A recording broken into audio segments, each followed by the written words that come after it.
What's up? Welcome back. Happy Tuesday. Happy February. Psyched that you guys are all here. Really appreciate it. I have people listening from across the great pond of the Atlantic, so that's kind of cool. Shout out Australia. What was it? Australia, Sweden, Germany. Some kid DM me from Germany. Shout out to that kid.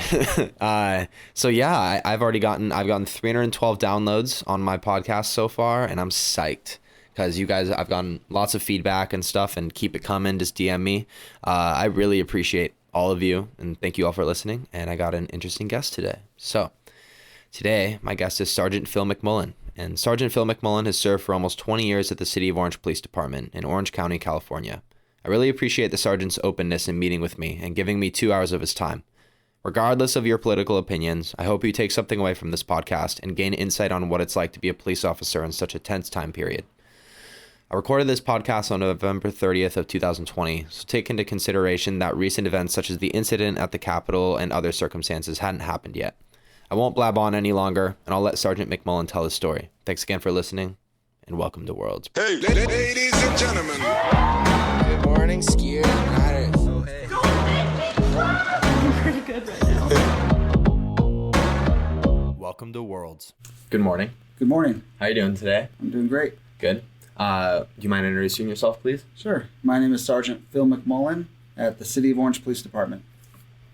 Can you just talk a little about yourself, like where you're from and how you started your job as a police officer and whatnot? Sure. I grew up not too far from the City of Orange, and my father retired as a police officer, also as a sergeant at Chino Police Department. When I was in college, I was already married, and I was looking towards the same profession, and he veered me out towards Orange County, and I started here back in 2002. Graduated right when I graduated college. I came straight here and started at the Orange Police Department. It's been a great career. I've had the opportunity to work a lot of different assignments. I started off like every officer after the police academy. You start in patrol, and you get to decide, show your interest in different areas. I was interested in arresting DUI offenders, so I worked on our DUI team for a while, almost a year, where I worked just nights and weekends and pulled people over and arrested people for driving under the influence. From there, I worked on our gang suppression team, promoted to detectives, and worked property crimes, and then went to our crimes against persons unit, worked the robberies and the homicides, and then I promoted to sergeant. During that time, we have ancillary assignments. One of those was being on our SWAT team. I've been on our SWAT team for about 8 years, and currently for about the last 7 years as a supervisor, I've been our team leader for our hostage negotiation team. Wow. Okay. That's quite a career. It's been a great Moving career. over. And, I like that you call it a career, because it is a career. Yeah. What else would it be called? Some people call it a job. Okay. Why do you think that? Because they come, punch in, punch out. But it's a career, and it's been great. Provides for my family. Allows the wife to stay home and take care of our 4 boys, and it's been really good. And so you said that your father was a police officer, right? Yes. And how much influence did he have on you making the decision to become a police officer?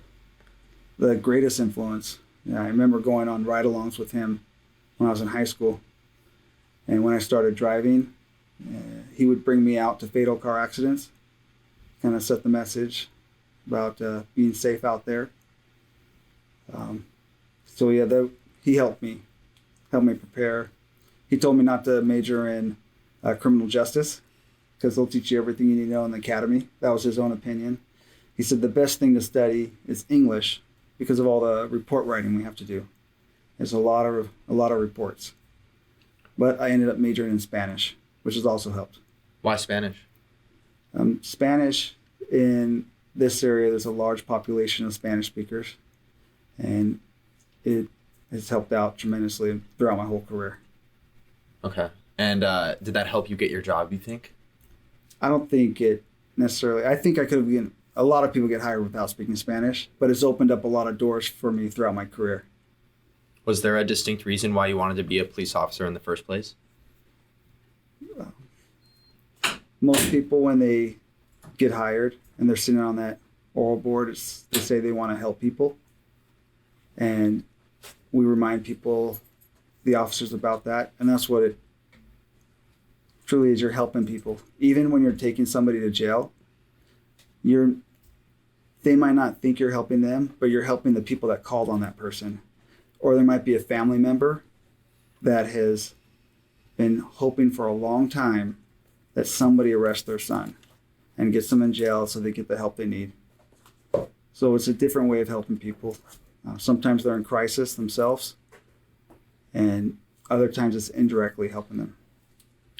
So you talk about you've seen families that want their children or their relatives to be arrested. Oh, absolutely. Why is that? They can't control the situation anymore. It's gotten to the point where some people call us when they know that their child has a warrant. Other times it's because of addictions that they have, drugs or alcohol, and they want them to get cleaned up. They want them to be, get the help, do their time, be part of the family, and come back to them. How often do those people get the turnaround that they need, and then they go to jail, they realize the mistakes they've made, and then they seek help and improve? Very rare. Really? Yeah. I can't tell exactly how many, but unfortunately we see the same people way too often. Most of that crime is committed by that small percentage of repeat offenders. What percentage would you say of the crime is the repeat offenders? I would say about 80 to 90% of those repeat offenders. Really? Yeah. There's the crime of opportunity where there's, people are walking by and they just might see something that seems easy to them at the time. And there's the crime of domestic violence where that can happen, say, almost anybody. And unfortunately, DUIs happen to all spectrums, law enforcement officers, teachers, everybody, unfortunately. Law enforcement officers? Mm-hmm. Really? Yes. Ever on the job or no? I have not seen one of those, but I'm sure it happens. It's not very often. Yeah. It's very rare, but it happens. And but the day-to-day crime seems to be that percentage of repeat offenders. And so the repeat offenders, they get arrested, go to jail, and then... No. Okay. They get arrested. They get arrested. They don't always go to jail. And that's the issue? That's one of the issues, is that a lot of the laws have changed where we're not taking people to jail. We're giving them tickets, hoping that they show up for a court date someday. And they never do? If not, they'll get a warrant, so the times we'll catch them. We'll be able to take them to jail then. And then they might get a ticket again from there, or we give them multiple tickets. So lots of times with certain crimes where people are, and this is I'm speaking of California law, where they can steal, they can use certain drugs, where when I started my career, we were taking them to county jail. Now they're just getting tickets and going back out, able to crime again. You say they and them? Yes. Who's they and them most of the time? Those criminals I was speaking of, those Okay. repeat offenders. Okay, got it. So can you talk about the selection process that you went through from, okay, I decided to be a police officer, and then do you just contact the Orange County, and why did you pick this department and not LAPD or other places? So for people that are looking into law enforcement, you need to do your homework like you would with any other business. Like if you were going to be in accounting, you want to look at what you want. If you can go to LA, you can have an opportunity to do almost anything there. They have helicopters. I'm sure they have dive teams and undercover secret agents, full-time SWAT teams. You need to look at the community you're going to serve. You need to, sometimes there might be more of a number. And then there's the smaller departments where there's not as many opportunities to do special assignments, but it's got more of that maybe family feel, smaller not as much crime happening in some of the smaller cities than happen in other cities. Not that it doesn't happen, it just doesn't happen every day. Because we see some of the worst murders and other violent crimes, but it's just not an everyday thing. So once you decide kind of where you want to work, I recommend picking a few of the same agencies, sort of the same type where you're interested in and send in your application. What did your application look like when you applied? When I applied, it was handwritten. Okay. And I mailed it in. Now you click on a few buttons and you fill out one online, and you just click where you want to send your application to. So you would click, you would go to the governmentjobs.com and fill out an application, and then you can just say, I want to apply to City of Orange today. I want to apply to Santa Ana, Anaheim, Huntington Beach. And you can send it all throughout everyone that subscribes to governmentjobs.com. Once our human resources gets that application, they sift through to make sure you meet the minimum requirements. You have your high school diploma, you're a U.S. citizen, you're at least 20, going to be 21 by the time you start the academy. So they go through to check off a few things, and if you pass that, they'll invite you to the written exam and the physical exam.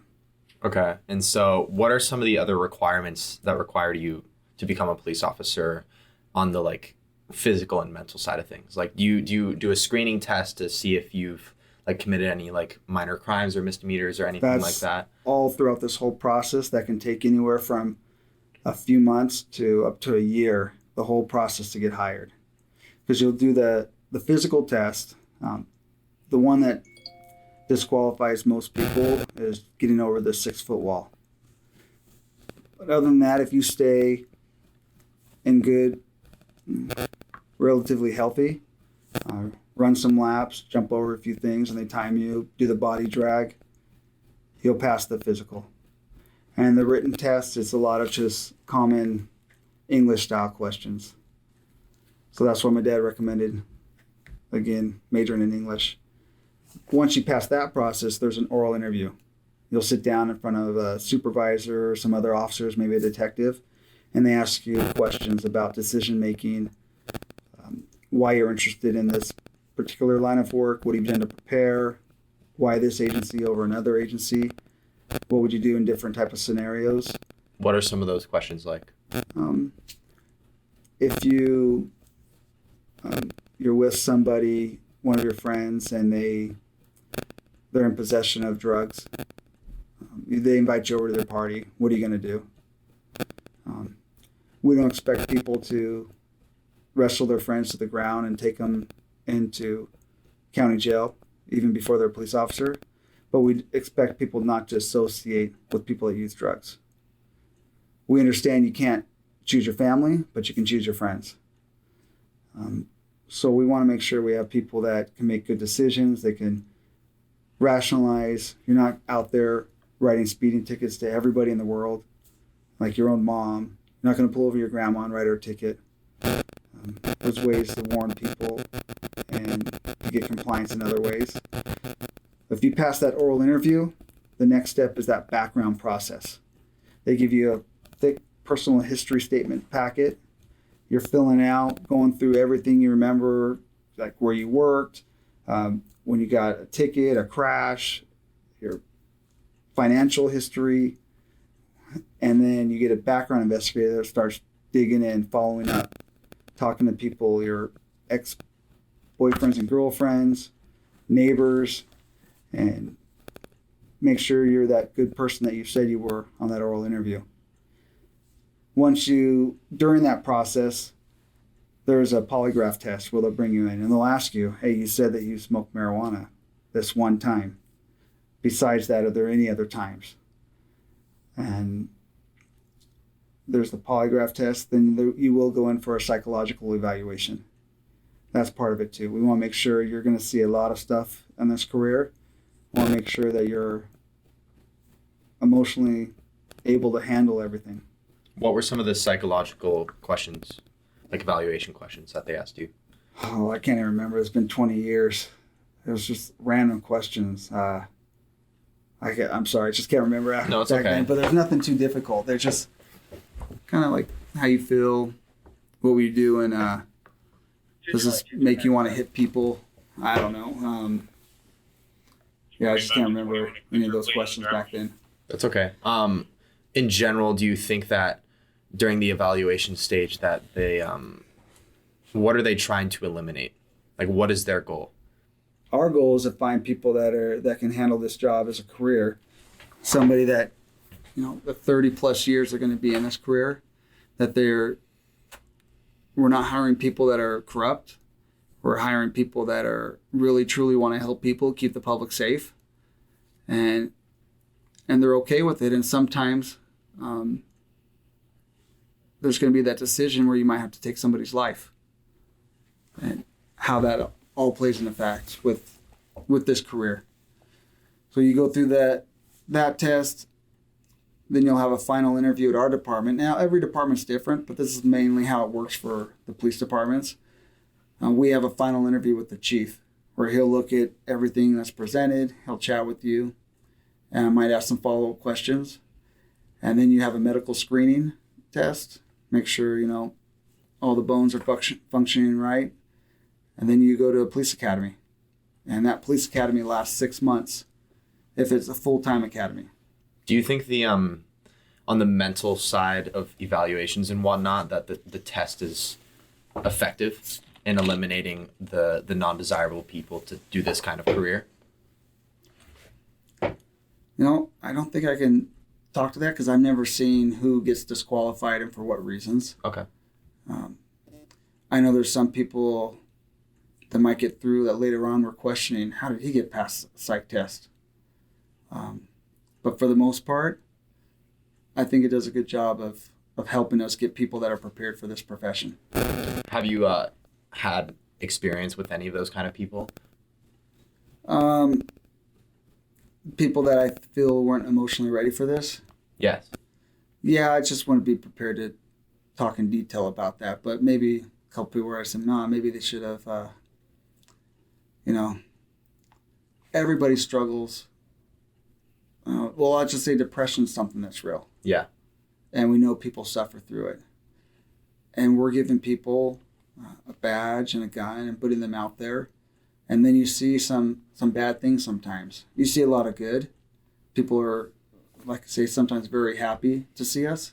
They call us. They want us to show up. They feel safer sometimes when we're in their neighborhoods. We get a lot of waves and a lot of highs, good thumbs up. But you sometimes see some of the negative side, the suicides, the killings, the unfortunate incidents when things happen with babies or small children, and it can take its toll on people. So going back to hiring, then you're in a police academy for 6 months. Do you think that so throughout it's basically a physical and mental, is it an exam at that point, or are you just training to become? There's exams. Okay. It's very similar to being in school. You'll study a topic, for example, like laws of arrest. And you have to take a quiz or a test at the end on laws of arrest. There's a test on domestic violence, and then you take a test. There's a CPR, first aid course. There's arrest and control, practical examinations. And if you don't pass those, you can't continue on to be a police officer. They'll give you a chance to remediate, but if you don't pass, you're out of the police academy. But what's the attrition rate in the police academy? What we're seeing at our city is if we put 10 people through police academy, 8 will graduate. Do you think that's too high or too low? It depends on how you're hiring and your screening process. And one thing we do to help people out is we do a pre-academy. Spend 2 weeks with them, getting them mentally prepared, physically prepared. And sometimes it's a good thing. Sometimes people realize, you know what? This career is not for me. I want to be a social worker. I want to help people in a different way. I don't want to have to take people to jail. I don't want to have to wrestle people. I don't want people shooting at us. I don't want to be that person that runs into the building when the shots are going off. So sometimes it's a good thing when people don't make it. And so can you talk more about the academy and how difficult you found it to be personally? Personally, I don't mind getting yelled at. I didn't like the homework. They would say, compare and contrast the Penal Code 273.5 versus 243E1, the misdemeanor domestic violence versus the felony. And you'd stay up all night and you had to handwrite these memos. And if you messed up, there's no whiteout. You just had to start all over using the templates to write. So the lack of sleep, that got to me. But you build a strong relationship with your academy mates. Best shape of my life was in the police academy. They inspect your lunches, make sure you're eating healthy. A lot of yelling, a lot of push-ups, and good experience I wouldn't want to have to do all over again. What are some of the qualities and standards a person must meet to become a police officer? Good values. You have to have somebody that has a strong, good value system, good at distinguishing between right and wrong. We're looking for people that can make decisions, that have common sense. Just because you can do something doesn't mean you should do it. You have to be able to distinguish that. One thing I'm looking for more and more in police officers are people that know how to talk. Just talk. Like back in the days when I'd call somebody on a phone and talk. Because you have to go up and just start conversations with people, whether it's a suspect or somebody who you think is up to no good. Go knock and talk to all ages. So that's one of the things I'm starting to see a little bit of lack of. And one thing I'm working hard on teaching my kids is, hey, why don't you make a phone call? They don't even have voicemail. Do you have voicemail? Yeah, I have voicemail. Okay. They say nobody has voicemail anymore. I have voicemail for like... Oh, you did? You left me a message. That's right. Yeah. Yes. And it was funny. I had a voicemail that was from like a long time ago when I was like 12 and I had a super high voice and I never changed it until recently. And my mom called me and she left me a voicemail because she's the only one that leaves me voicemails now. She's like, you need to change your voicemail because some guy's going to call you for like a job or something. And then he's just going to be like, hi, Matt, it's Max. Like, please leave a message. And that'll be pretty embarrassing. But so no, that was going to be a question I asked is, do you believe that because of, so people that are, I'm 20, people that are my age are starting to come in and apply to become police officers. Absolutely. Yeah. Do you believe that people growing up the way I did in the era of technology, they obviously communicate in a different way that people did 20 years ago, and that's their priority of like their primary form of communication?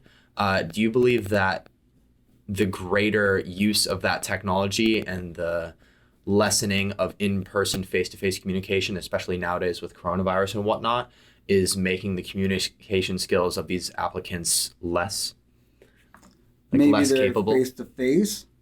It's something that we can train, but it's something that we need too. I talked about, I'm the team leader for our crisis negotiation team. Sometimes we'll negotiate with somebody who's barricaded, but all through text message. Really? Or all through social media. Yeah, so it's we need that too. We need the younger generation that can speak text. Wait, like seriously? Like someone's barricaded themselves and they've just texted you?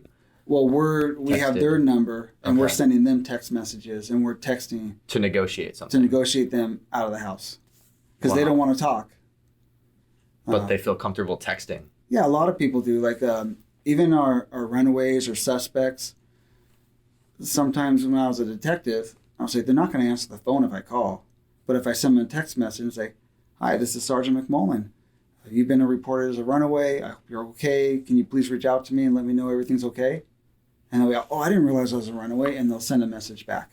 Interesting. Or we'll send it sometimes to a suspect too. Same thing.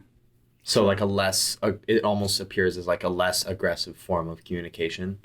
And when I started doing that years back when I was a detective, they'd be like, no way, detectives don't text. There's no way you're texting me. I'm like, I'll FaceTime you if you want to.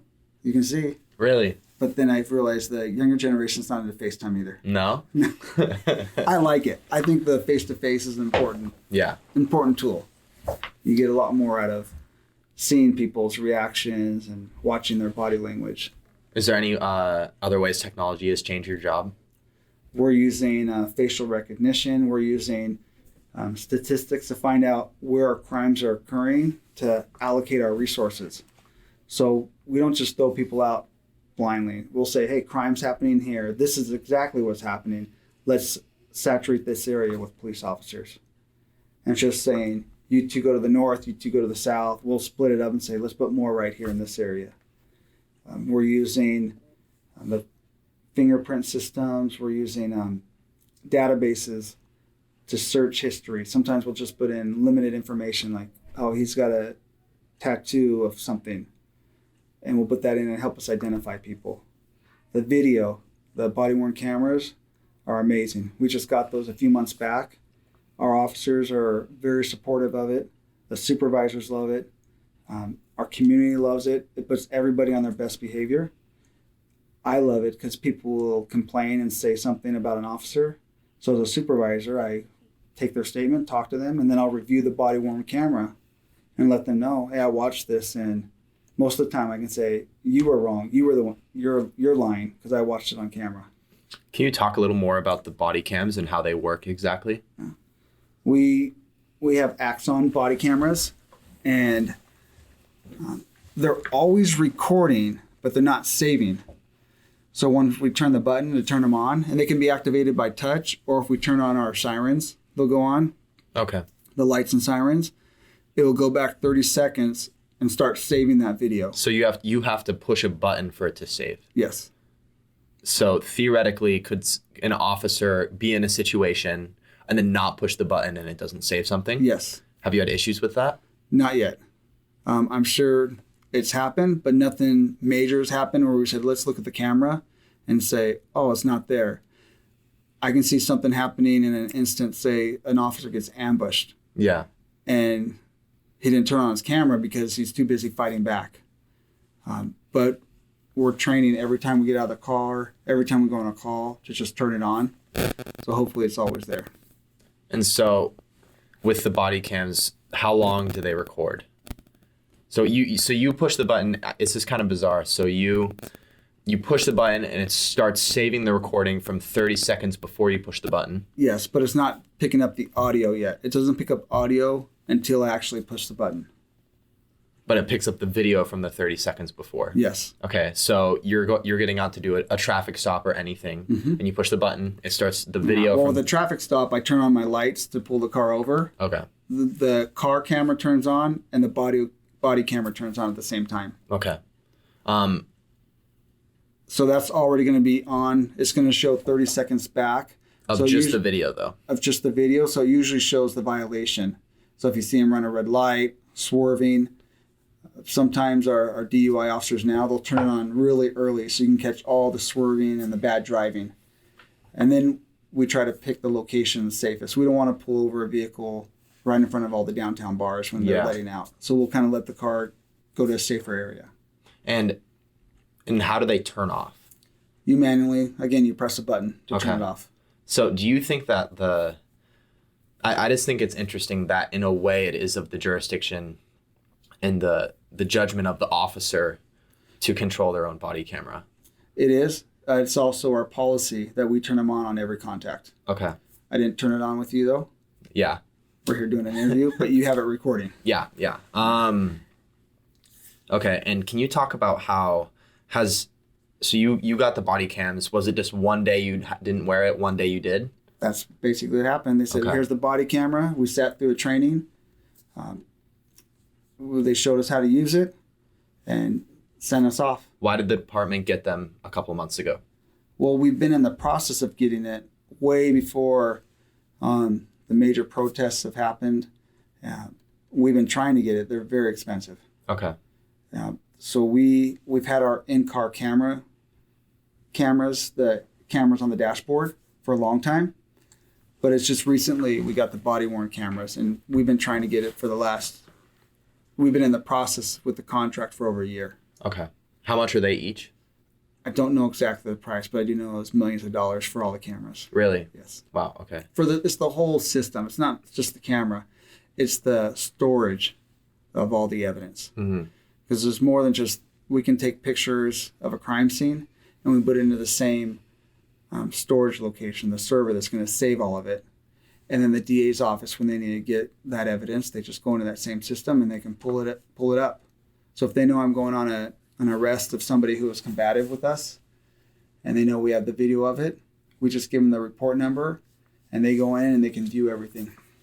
Have you seen differences between, so one day you didn't have them, one day you did people change the way that they presented themselves and the way that they did things when the body cams came along? Absolutely. Both the officers and the public. Okay. The officers are sometimes playing into the camera, kind of like saying what they're doing. Like, hey, I don't want to use force against this person. And he'll talk to the camera like, hey, I'm recording you. Please, do you recognize me as a police officer? I do not want to use force with you. Please sit down. You're being detained. And at the same time, people, when they find out they're being recorded, sometimes will switch their attitude around. In what way? They, just the same way the officers would when people pull out their cell phones and start recording us. We try to maintain that same level of professionalism all the time. But I think people are afraid that it might be the video that's posted on some Instagram site where everyone sees what a fool they are, how much they are in the wrong. And it's the same thing for the officers. We don't want to be that person posted on some site doing something inappropriate or unprofessional. But so would you say that the public's response to being recorded is more positive or negative? Because in a way, like, if I get pulled over, I'd feel better knowing that I'm being recorded, because of, like, if anything did go wrong, then at least there's the recording of it. Mm-hmm. So would you say that the public feels similar, or they feel, like you said, like more embarrassed by like doing whatever their crime is and that they know that they're being recorded? I think it varies for the different generations and there's a lot of different emotions. Some people might feel that, oh, I'm glad, I feel safer. The cops aren't going to abuse me in any way. And other people like to say things to police officers and yell and scream and go off and tell us how we're not doing our job right and we're wasting taxpayer dollars. And be good to have it all on video. They say we're maybe profiling or we are wrong. And we say, hey, it's all on camera. We can review this. Do you know any officers that have been accused of that? Oh, I have. I've investigated officers that have been accused of that. What were those situations? One person had an expired registration tag, and they were pulled over, and the officer was trying to explain the expired registration tag, and they kept on going, no, you're just stopping me because I look like a criminal. You're just stopping because I look like a criminal. And they just kept on saying that over and over again. And the officer said, I just want to make sure your registration is valid. And then they called and complained and talked about how the officers were harassing them. And I was able to say, no, I watched the video. You're wrong. They were not harassing you. They were just doing their job. Have there been any other situations like that? That was one personal one I had not too long ago. But at the end of a use of force incident we had last month, we had somebody go to a church and he stole some wine, a couple bottles of wine. The church called us because this person was threatening the people there with a bottle of wine and threatening to hit them. And he ended up stealing a gas can. When we went to detain him, he just did not want to go along with the program. He wouldn't stop, kept walking away. We got more officers there. We were trying to get him to sit down. He wouldn't. He eventually pulled out the bottle of wine on us, and we used our police service dog, and he had stolen gasoline from the church too back in their shop. He started spraying the gasoline all over us, and he had a lighter in his hand. So we used force to take him to the ground. We used our police service dog, and that was something we went back and watched and pulled apart, and we talked to the officer on, hey, what are things we could have done different? Or would it be better to come in from this way? Could we have used a taser? And they say, well, I wouldn't want to use a taser because he's holding a gas can. So we dissect things and we use them in briefing to get better and better each time. Can you talk about the so in that situation you shot him. I don't know if you did, but We didn't someone shoot him. Okay. We What used our happened? police service dog, and he got hit with the baton. The baton. Okay, Yeah. got it. So can you talk about the different tools on your tool belt and when you use them and why? Well, we use them ultimately to protect us and to protect other people. It's all about public safety. The different things we carry are batons, but we don't want to get that close to somebody. We'd rather have somebody just stay back. Make distance. That's the safest way. We have pepper spray, which can go 10 to 15 feet. Usually in my career, I've seen that's been pretty ineffective. When people are agitated, it's not like you'll spray them and they just calm down and give up. Me, worst feeling ever. I don't know if you've ever been sprayed with pepper spray. I've never been pepper Maybe we can sprayed. work something out sometime. But it just doesn't go away. It's there all day. Yeah. You go home and rub your eyes or rub somewhere else in your body and it'll be burning all day. But we carry that. We have our tasers. Yeah. Wait, sorry to interrupt. Yeah. But so pepper spray is your first. Oh, we don't use of really have force, it. We don't or- have it like that. So if somebody's pointing a gun at you, I'm not going straight to pull to- out. yeah, I'm not going to pull yeah, out yeah. pepper spray. So we don't have a ladder where we Okay. climb up. Okay, let's start with our verbal commands. Yeah. Because we do our command presence, how we stand and how we act and how we give commands, is our first way of dealing with people. If you get out of your car scared and, hey, please sit down if you don't mind. No, you need to get out. And if you have the authority to detain somebody, you need to tell them to sit down and cooperate and do as you're told because they're being detained. Yeah. So each situation is different. You're not going to use, like I said, taser if they're out in the Santa Ana River. And if somebody's coming at you with a gun or a knife, you're not going to sit there and try to work out your baton. You need to go to your gun for immediate defense of life. You need to protect yourself and to protect other people that person might hurt. What are like training steps that you've learned that like do you personally and also like were you trained to have a distinct defined this is when you use your pistol, this is when you use a taser, this is when you use pepper spray, or is it more of a on the spot I feel threatened in this manner and I'm going to respond with this tool? It's both. Like we get trained on each one of those. We'll get trained on pepper spray. And when are the good times to use it? And then we'll go through taser training.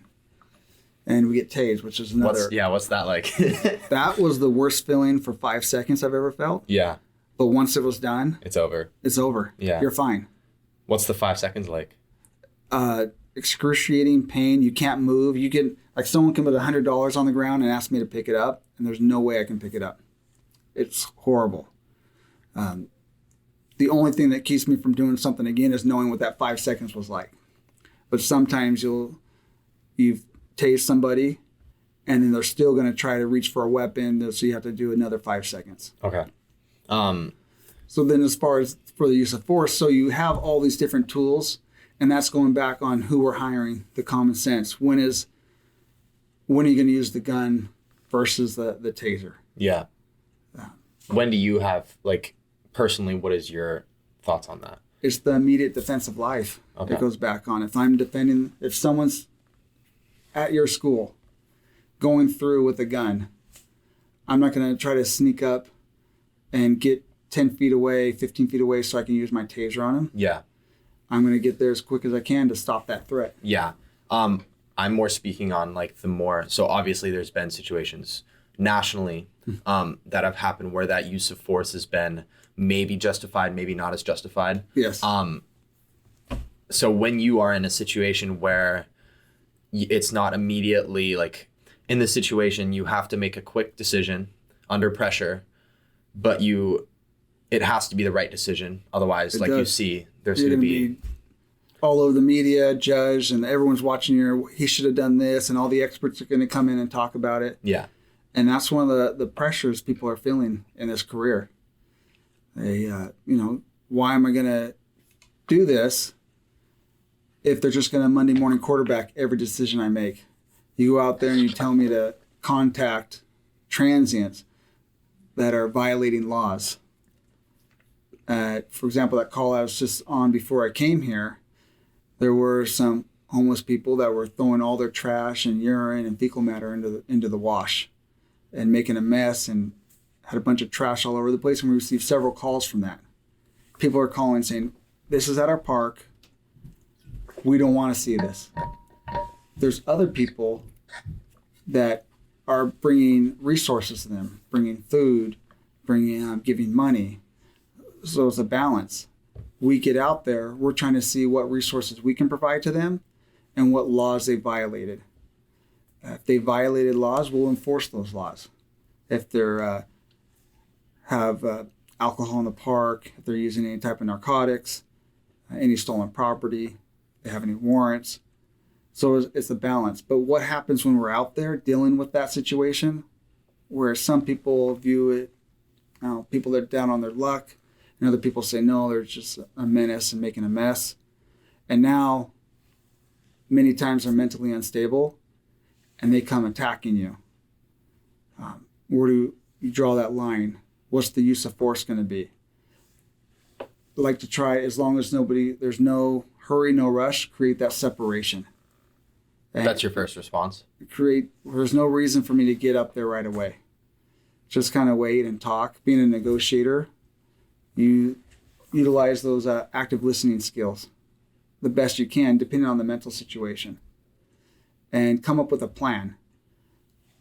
The best situations are ones that are planned out and talked about with the other officers there, and get as many police officers there as we can to help us out. Like our resources are sometimes limited. There's car crashes going on, domestic violence calls, audible alarm calls, a lot of alarm calls, especially on the windy days. So we'll get spread thin throughout the city, but sometimes you just need to take your time and understand what's important now and take those steps that you can do safely given the officers that you have. Okay.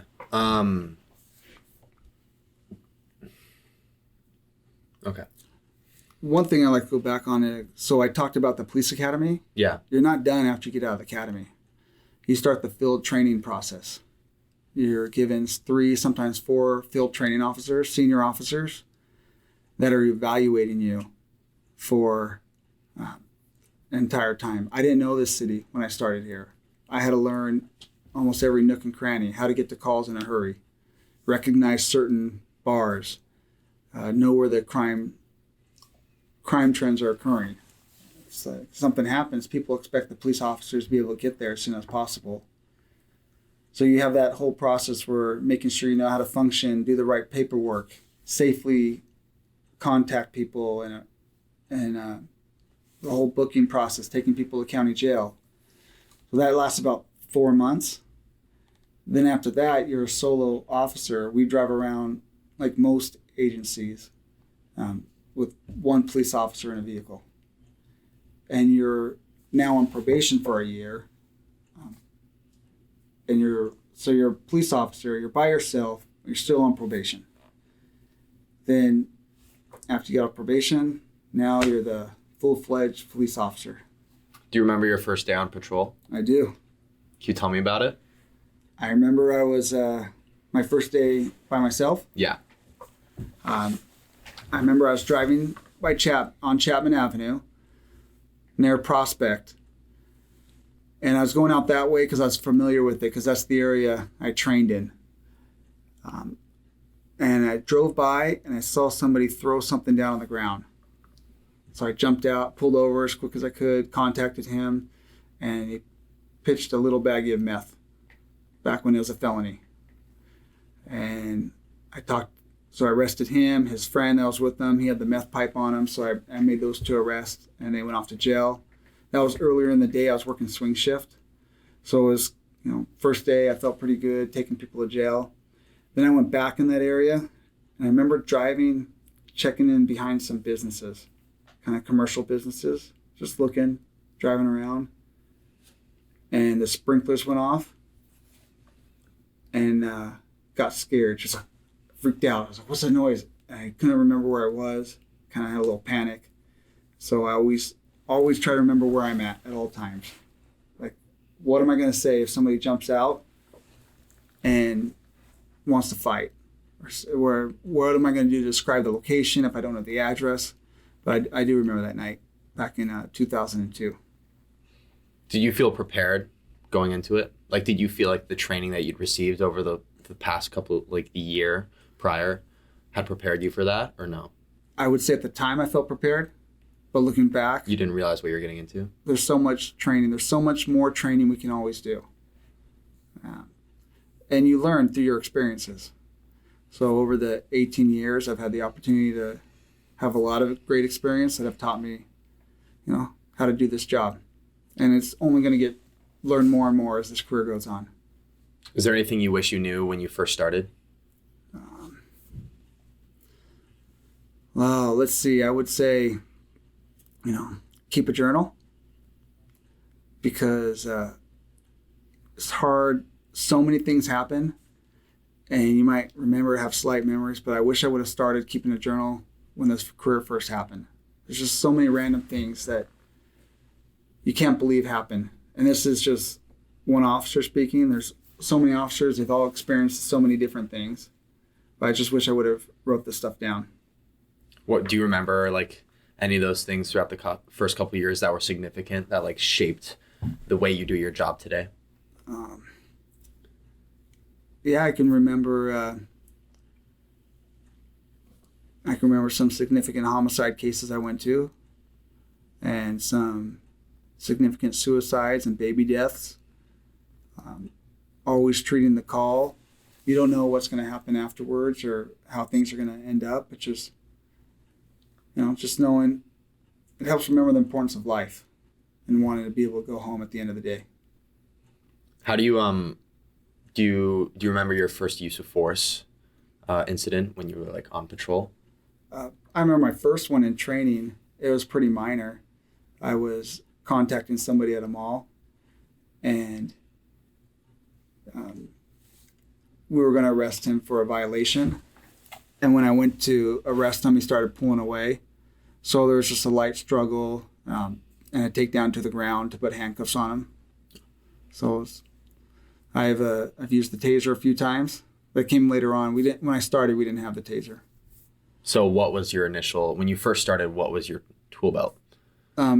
Everything with the pepper spray, your handcuffs, you have your radio, and the baton, just minus the taser. I think in a way that's crazy, because I feel like the taser is a really good in between pepper spray. Not that, I mean, I don't know. Because you said it is not a ladder, but in a way it is, in the fact that, okay, well, I don't want to go straight from baton to gun or pepper spray to gun. You don't want to get close to people. Yeah, exactly. And the pepper spray makes you, because you have 15 feet, but really like the effective range of like a baton and stuff as well is very small, and it forces you to get closer. Mm-hmm. But the taser is like 50 feet, right? No, it's more like about 20 feet. Okay, cool. And but it starts spreading. So the top bar goes straight, like the dart, and the bottom one goes more at an angle. So if you're really close, it's going to be like a 3-inch separation if you're almost point blank. But the farther back you get, it starts separating. So you have to have both of those darts hitting the person to get the loop. Has the taser been an effective tool, like since you've adopted it and like using it, or is it kind of just because, like, I mean, if someone wears a jacket, they're instantly not? It can get through some jackets. Okay, got it. Yeah, maybe back east on the East Coast, those big puffy jackets, but it doesn't get that cold in California. Yeah, that's true. So no, it can still penetrate through and get the desired effect. Got it. I've tased somebody at the end of a pursuit that was trying to drive away, so it stopped them from driving. I tased somebody that was reaching for a gun on one occasion. You tased someone that was reaching for a gun? He was reaching for a gun, yeah. Why did you decide to use a taser in that situation? Because he had already, a little different situation.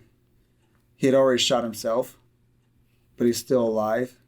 I didn't know if he was reaching for the gun to shoot an officer or to shoot himself again. So we used the taser and pulled him away from the gun. Okay. Ultimately survived. Technically, under the like rules of engagement, I guess you'd say, because when a suspect reaches for a gun, is that a reasonable, like, are you allowed to use your gun if someone reaches for their gun, even though if you don't know where the if you feel threatened, yeah, did you feel threatened at that point? No. Okay. Only because he was shot, but he was kind of searching around because the gun it fell. Okay. It wasn't like a quick furtive movement. And those quick furtive movements, that's when the officer is going to quickly go for his gun. Got it. Let's see other time. And a foot pursuit while chasing somebody. Did you learn anything? So foot pursuit. Do you remember your first foot pursuit, like chasing someone? We get a lot of foot pursuits. Yeah. What do you feel like when you're chasing after a suspect? Initially, it's an adrenaline rush. What I've learned over time is just, don't sprint. I'm a long distance runner, and most people that are running run out of gas pretty quick. So they're going to run, maybe jump a couple fences and run out of gas and hide somewhere. So if you just kind of maintain a good 8-9 minute mile pace and keep an eye on them and use your radio, which is faster than anybody else running, you're going to catch them. Okay. Because you have your partners coming, you set up a perimeter, you have the ability to use helicopter, drones, canines. We usually have good success in catching them. Canines are a little faster than you. They are. So what has changed since? So you've been patrolling now. You're a sergeant. Yes. And you've been patrolling for 20 years. Almost 20 years. What has changed mentally for you about the way you approach going out on patrol versus the way when you started? I've changed more in the bigger picture of community, creating relationships with the people in the community. Before, I think it was all about, I'm going to go out and look for a bad guy and arrest him. Now I look at it as, what are the needs of this community? Because every community is different within our city. Trying to build those partnerships and going out to solve their problems. Because if you just sit down and talk with people, they'll start to tell you what's going on. I think the younger cops just want to go handle a call real quick and go to the next one. And then clear their screen from calls and then maybe go look for a bad guy. But just getting in and talking to people, getting to know what their concerns are, what the issues are, and trying to find a long-term solution.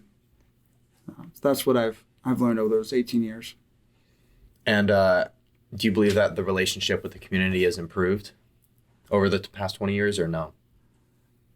Very fortunate in this community where I work that I feel we have a good community, like a good relationship. We offer our Citizens Academy when we're not in COVID. We offer it in English and Spanish. We have our bike team that tries to get into the neighborhoods and talk with the community. One of the biggest things we've done is open up our social media to make it exactly what it is, social. So people chat messages 24 hours a day, ask their questions, and we talk back. We're listening. People can email us. I think when you're not responding to people through social media, it's like somebody coming in the police department to ask a question and you just stare at them and you don't answer back. So people ask questions and we'll answer right back to them. And it works because this podcast happened because I reached out over direct message, actually. So it works for people listening. Yeah, we're out there and we do listen to the community. Sometimes they have nice things to say. Most of our followers you can tell, they support law enforcement. Other people are members of the community that want information. And then there's a small percentage that just want to, talk trash on the cops. Yeah. So you say that the support has increased over the years and a lot of people do support you, but a lot of people clearly don't. Mm-hmm. Since coronavirus started and since the protests and all of those things that have happened, what have you realize the relationship between the public and police officers just on a day-to-day basis? Like, how has it changed? Well, for the ones that support us, they've only grown in the amount of support they give us because they won't stop bringing food to our station. Thank you very much. I get in line at a drive-through and they'll say, somebody already paid for your food. They'll stop and wave, and like every mile, they'll like just roll down your window and they'll say, hey, we appreciate you guys. We support you. There's the ones that we've had protests here in our city. We welcome people to state what they want to say as long as it's lawful. We're not here to suppress what they want to say. And a lot of people that have an issue with the police department, a lot of it is lack of information. They don't understand maybe the why. And that we truly are out here for the public safety, to improve quality of life, to keep them safe, let people enjoy their rights. And that's what we want to do. We've had people come and protest that were yelling and screaming Against the police? Against the police. Okay. But then some anti to them came running, and the first thing they did was scream, police, please come help us. These people are getting too close to me. I've gone on calls where some college students have some defund the police type signs in their front yard. And the reason we went there is because they called us to help them with their neighbor who was experiencing mental issues, and they needed help. And they were very nice girls, and they said, thank you very much for coming out. And they appreciated us being out there. So I just think it's a lack of information. A lack of information, that is what? Of what the police do on a day-to-day basis, how we're striving to keep everybody safe equally, how we're striving to protect property, improve their quality of life, and keep them safe. There's laws, and we're sworn to protect those laws, or we're sworn to enforce those laws, and that's what we do. Now, I get nobody likes getting a ticket, and but that's not what these people are protesting. no. And to be quite honest, tickets are a very small percentage of the job that we do. A lot of people, they think their only interaction with the police officers when they get pullovers for speeding or for being on their cell phone, when that's a very small percentage of our actions. But they're not protesting that. They're protesting more the police brutalities, inequalities that they see. And what are your thoughts on them protesting those things? That's their right to protest, and we're there to keep them safe while they protest. And we're there to make sure that they don't violate any laws, that they don't vandalize, that they don't steal. A lot of times we're there to make sure they don't get run over by the cars when they step into the streets. So if they want to display and protest the First Amendment right, we're there to protect them. What have you noticed the attitude? So you go to a defund the... So have you been to any of the defund the police protests? It's kind of been a mixture of people like BLM, defund the police, all over human rights. A mixture. A mixture. So does that mean you go to one protest and they're protesting all of those things simultaneously? Kind of. All the signs kind of vary. Okay. Yeah. That's interesting. That so a lot of those people are... It's just interesting because those messages... So you said... What was the third thing you said? It's more of like the LGBTQ. Okay. So all three of those things, you've seen them getting tied in together? Oh, yes. Okay. Yeah. And all the protests that they have had have been very peaceful. We haven't had any arrests from any of them. And if we saw any law violation, we would arrest them. Somebody vandalized anything or started to steal property, they'd be arrested. What is the... So there's obviously tension between police officers and the protesters at those events, correct? I don't feel the tension. Really? Yes. Even when someone's saying defund the police? Nothing personal. Those are their beliefs. We're there just to keep them safe. I'm not feeling hate towards those people. It's just their belief, and they're very, very passionate. They're screaming at the top of their lungs. At you? At me sometimes, yeah. I've had that, but I don't take it personal. They're not screaming at me, they're screaming at the badge, my profession. I don't agree with them, but that's not what I'm there for. I'm there to keep them safe. Do you believe that why do you believe people want to defund the police?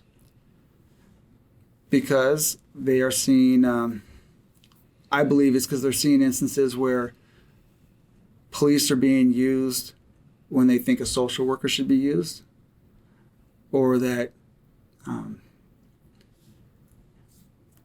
quite honestly, I don't know why they would want to get rid of law enforcement in general. I think what they're trying to say is reallocate some of that money.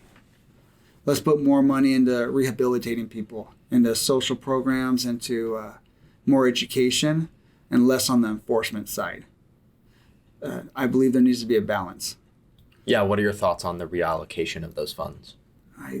I think that we do need to help people. At the same time, we need to enforce laws.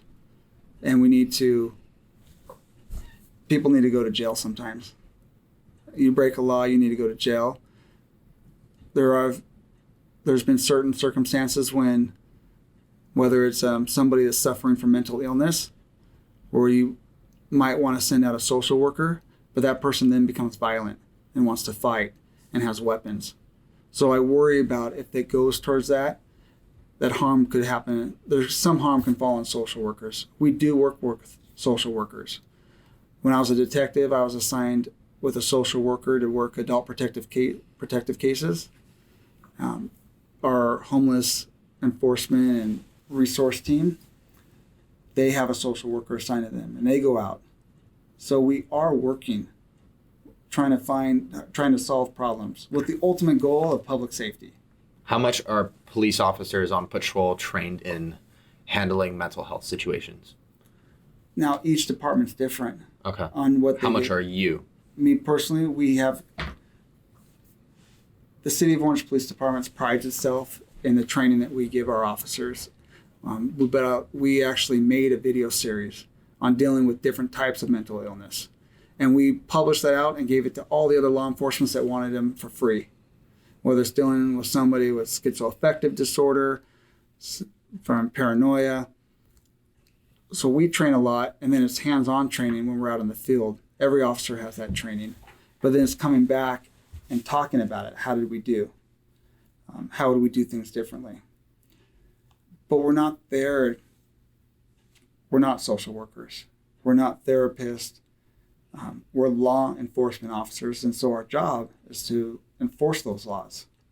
So if we do see the law violations, that's what we're hired to do. And that's what you need to go back to knowing your community. What is it that your community wants? Because that's who we're responsible to. And it's a very diverse community. But what sort of action do they want taken? There are some cities where they don't want enforcement action taken at all. They want to just leave people alone, let them steal, let them do their drugs. That's okay with that community. Not here in Orange. They do. The majority of the people want people breaking the law to go to jail. How has Orange Police Department and its officers and patrol men and women changed? How have their attitudes changed since the defund the police protests started? And that I think definitely the attitude towards police departments and officers has changed over the past couple months. Do you agree with that statement? I would say go back even further. Okay. To Ferguson. And they've actually talked about the Ferguson effect. Because if an officer is driving down the street and sees a suspect matching the description of a crime, he can go out. You can be a very proactive police officer. You can look for the people that are breaking into cars. You can try to find the people that are stealing packages off people's porches. Or you can hide in a corner and respond to calls when people call for help. And that's up to the personal. Well, that's up to the police At the end of the officer. day, you're going to get paid the same amount either way. So when you talk about the Ferguson effect, you're going to see officers that say, what benefit is it for me to go out and take those bad guys to jail, to hunt for the people selling drugs, to find people that are violating any law, even if it's like, they'll say, what benefit is it for me to pull over a drunk driver? But that's their job. Exactly. You got it. And that's why we became police officers. It comes back to, you want to help people. But people are saying like, well, if I do that and then I'm going to get in a fight, he might reach for my gun, I end up shooting him, I'm going to lose my job, you're going to throw me in jail, when all I'm trying to do is do my job. So that's some of the attitudes coming out, and that's what we're looking for in the hiring process. How passionate are you in doing your job, taking people to jail? Or are you going to be an officer that tries to hide and just wait for that call when somebody, a noise complaint, and you go out and knock on the door, and then you go back and hide? So you're seeing those people saying, well, they don't want us. Just call us if you need us. But that's not the attitude we're taking, and we're continuing to enforce our laws. We're still taking people to jail. We're still making contact with people. You say, you repeated a couple times Okay. now. Sorry, go. Go ahead. Okay. That your job, you say, do your job, take people to jail. Yes. Is most of your job taking people to jail, or is it? Well, yeah. It's patrol officer's job is both. It's to respond to calls for service and to find people violating laws. And there's some, like the motor officer, his job is to enforce the traffic laws. They pull over people speeding, people not wearing their seatbelt, making bad turns, and then they respond to traffic accidents. Now, patrol officers also go out to calls where a business got broken into, and they'll take that report, and then they just forward it to detectives, and now the detectives are doing everything they can to find out who broke into that business and take that person to jail. Well, that's not our number one, like our goal. Our goal is public safety. If we don't have to take people to jail, like nobody's breaking laws, life is good. So you don't like taking people to jail? Well, personally, I don't want to have to take someone to jail. I mean, I don't get any like great satisfaction over it. But you're in your mind, you're helping them. In my mind, yes. In my mind, now you're always innocent till proven guilty, but it's a criminal, and it's going to be better off for the community. They're going to be safer with this person in jail than out on the street. Okay. And back to the attitude that you've had, not that you've had, that people have had of you, especially like politically. How divisive have you seen people in their support or lack thereof of police departments? Now, apart from what I see on the news, I'm only speaking of what I see on the streets in Orange County. It's nothing but showing their support more. Every once in a while, we'll get somebody screaming something vulgar at us. But overall, in the Orange County area where I work, it's been nothing but showing more support for law enforcement. Is the perception of law enforcement of the media different than what is reality, at least in Orange? Yes. How so?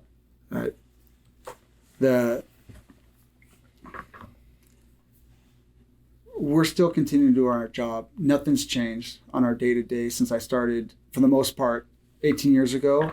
But we're just getting... Nothing's changed? As far as we're still going to calls for service, and we're still looking for bad guys to arrest. Right now in the climate we're getting in with the defund the police or other political climate with the coronavirus, we're just getting more and more thank you for your service. We appreciate you and we support you. That's what I'm seeing as I drive around on the street. But there are those people Yes. that you've had. Yes. Okay.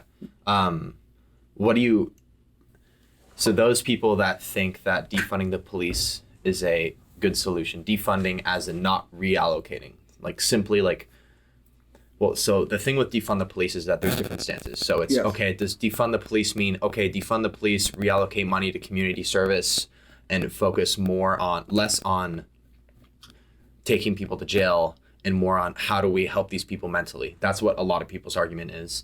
Then there's the defund the police, which is, okay, defund the police completely, have the police not exist, and like make a new system.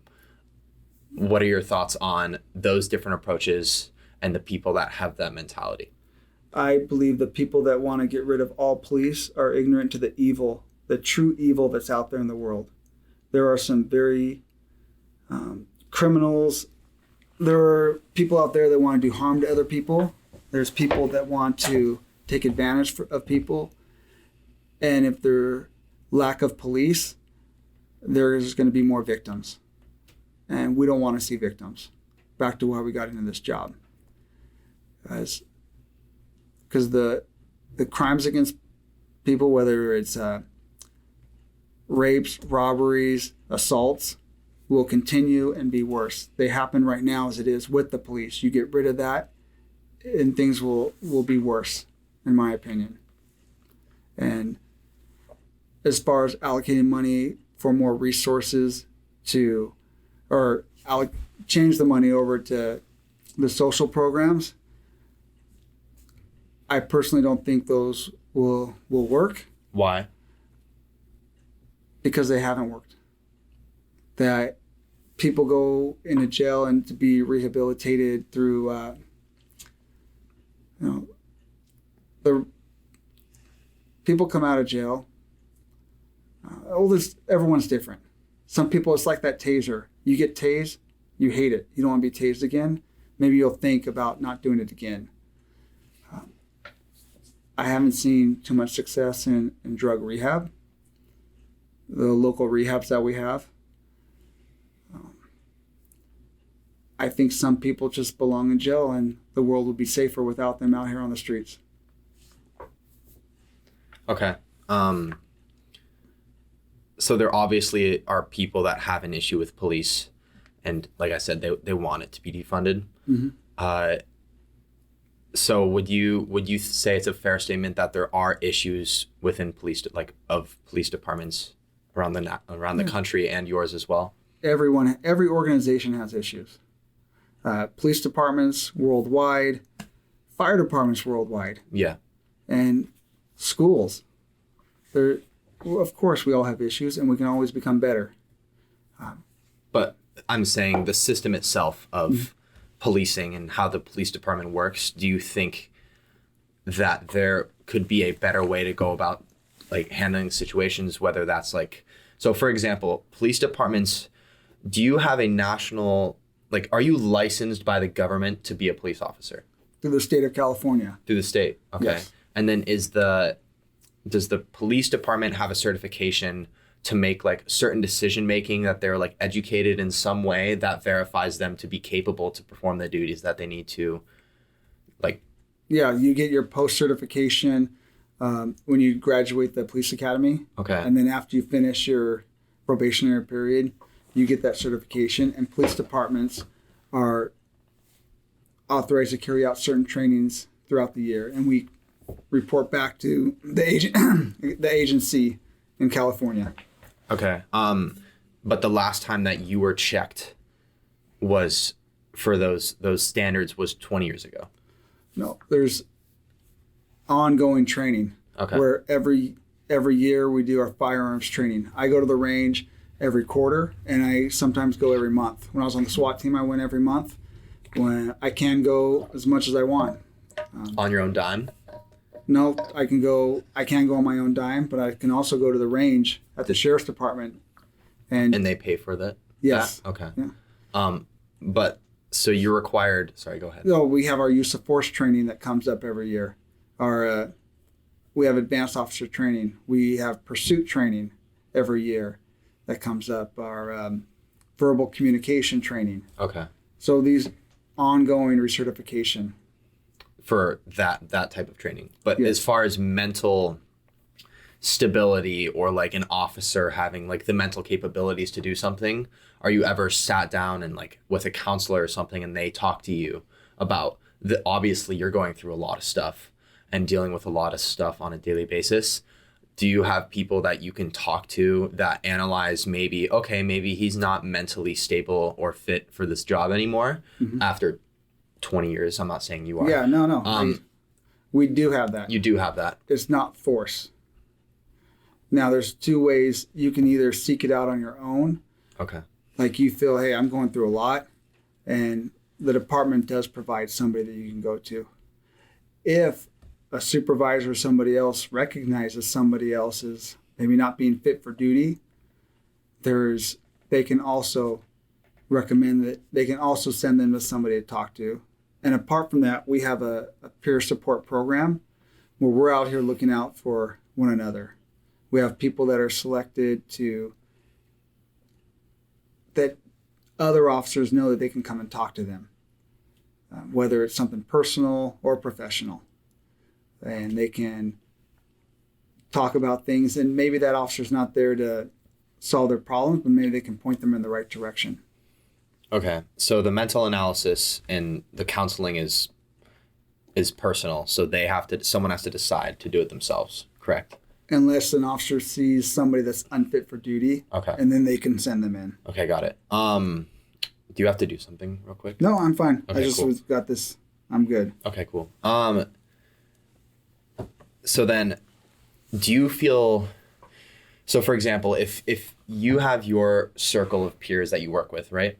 Yes. And you go into a counselor that's provided, and then your friends may think that you are not as capable to do your job because it's like, oh, like Sergeant McMullen went in to go see the counselor. That means that maybe he's like weaker or not like capable of dealing with the job, and he can't like handle the stress. And then you may feel less inclined to go do that because of what your friends and your peers and the people you work with may think. So is there a negative stigma around seeking counsel because of the fact that I mean, correct me if I'm wrong, but as a police officer, you want to convey that you're confident in what you're doing. No, you're correct. Yeah. And that if you go to seek counsel and your peers witness that, then they might not trust you to the ability that you are presenting without doing so. The only way they would know is if you told them. So they don't know when you're going into counseling. They wouldn't know. Like walking into the room with the counselor. It's not here in the department. It's not. Okay. No. Where is it? It's in an off-site in a medical or in an office building. Okay. Yeah, it wouldn't be somewhere where you can go in secret. And I think now the stigma's changed, and we talked about it so much where it'd be like, oh man, that kind of messed me up. And okay, well, let's talk about it. Let's debrief it. Let's talk about it. Maybe you should go see help. And I don't think we have that so much where like, this stuff's real. And you see this, and we know it's going to affect somebody because we've lived through it. If you want to make it private, you can make it private. If you want to let other people know, hey, I'm getting help because of what I saw or for what's been happening for the last 30 years, that's up to the officer. They want to say it. Okay. So you feel that the stigma towards seeking counseling and help is only improved? I personally do. Okay. Yes. Yeah, because we talk about it more. It's through our peer support team. We're more open with things, and we'll talk about things, and we'll whether it's in a briefing setting or one-on-one. I personally think in that aspect it's improved over the 20 years. Okay. Because we don't want to see the public get hurt. We don't want to see internally officers turn to addictions or depression or have mental issues because of this career. We want to keep them healthy. We're looking out for you. Have you seen those things happen? We have. I have seen officers that this is their life and they do nothing outside. And so when they get home, they sometimes just shut down. And they only get excited and they only get that rush when they come into work, where they're not having, whether it's family, church, running, other activities outside of the home or outside of the employment. It can be too much because you're always running at that 9 or 10. You're always at that hypervigilance state where you're thinking somebody's going to come out and get you. It's sometimes just nice to relax, spend time with normal people, being, people that aren't police officers, and get a different perspective on things. So you say that you've seen officers that have had those mental issues and like instability and depression, correct? Yes. And how do you make sure, not you, but how does the department make sure that those people aren't the people that are making these life and death situations. That's okay. I'm going to be more inclined to reach for my gun instead of my taser because I'm pissed and tired and I don't want to have to do this shit anymore.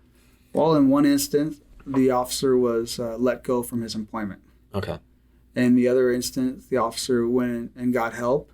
It's kind of like if you broke an ankle and you're injured. Once you're healed and everything's passed and they sign off, you're able to come back to work. They come back and continue their employment. What happened in that first incident? Officer had suicidal thoughts. Okay. And how did he come forward and express those? Yes, he did. Okay. Did he try or no? No. Okay. But why was he let go eventually? Ultimately, let go in the sense that he was having second thoughts about the career.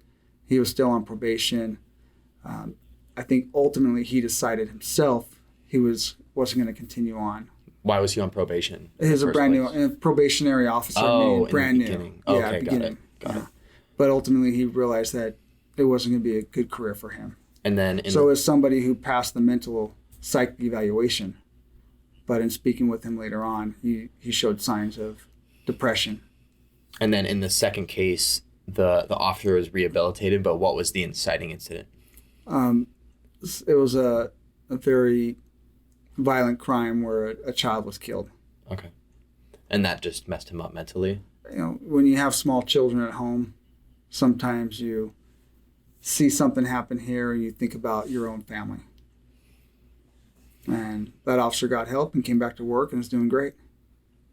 So do you believe that the system that you have in place to make sure that the officers making these life and death situations on a daily basis are kept on or off the streets based on their mental health is a good system? Or do you think it could be improved? Oh, it's hard to judge. I always think there's room for improvement in everything we do.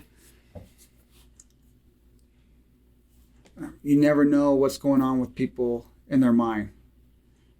What's going on outside of employment or what's happening here. But we try to keep open communication. We have teams of a supervisor that's assigned anywhere from 5 to 10 officers to supervise. And in this team environment, we really get to know who we're supervising.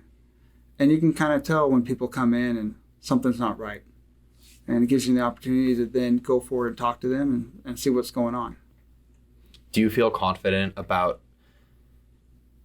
the mental health of the officers and the capabilities surrounding the mental health that are like patrolling today? Do you believe that everyone that is in a police car patrolling is capable mentally to handle the situations that they're in? Or are you worried about some of those people and their capabilities and their decision making? So to say every single person patrolling in a car and throughout the United States, no. No, I'm saying no, here in Orange. Yeah. Personally, yes. I feel comfortable with the people that I work. I can answer to that. The people on my team, I go on their calls. I see them when we start. I see them at the end of shift, and I see them in between, and I feel comfortable that they're going to make the right decision. I've worked with them for many years. You get to know them. You get to know their voice, the tone of their voice. You can hear when they get on the radio and ask for assistance. You know, how are they feeling? Do they want you to get there fast, or you have time to stop off and pick up a cup of coffee first? You can tell. So do you trust the people that you work with? 100%. With your life? Yes, with my life. All of them? Yes. Okay. Yeah. That's good. The people I work with, I trust. Do you think it seems like it's very necessary to have that kind of trust, correct? Absolutely. Yeah. When you're going in critical incidents, you want to know that everyone trusts each other, that they're going to make the right decision, and that they'll do whatever it takes to keep everybody safe. How has your role as a police officer changed since you started? Not besides like you getting different jobs and stuff. I'm saying, like, how have the streets changed? How have your relationship with your officers and the standards that are being set changed in a positive or negative manner? I would say the number one change is in this area is dealing with people with mental illness. The amount of people suffering from homelessness right now in this area has, like when I started, You might have one or two of the local drunks, like an Otis. That's what from the old show. There'd be one or two homeless people. Now you have people that maybe used to be in jail, or there's just more out. I would say there's 400 more people than when I started in this area. And like you said, most of them are repeat offenders. Not all of them. Some of them are down on their luck. Some of them are suffering from mental illness, but then there's a portion of them that are criminals. And so you guys can arrest them for what exactly? Though there's no violation of being homeless. Okay. There's nothing against the law. You can be out, but if you're doing drugs, if you're under the influence, if you have open containers of alcohol, if you have a shopping cart that doesn't belong to you, urinating in public, those are all violations that we get a lot of calls on. Blocking the roadway, that's another call. Those are laws that we can enforce. Those are usually done through a ticket, and they're sent on their way. So, you give a ticket to a homeless person, but they're probably not going to pay the ticket. Am I wrong? They're given a court date. Okay. It's not always a pay. You don't pay every time you get a ticket. It just means you see a judge. And how much did they go to the court date normally?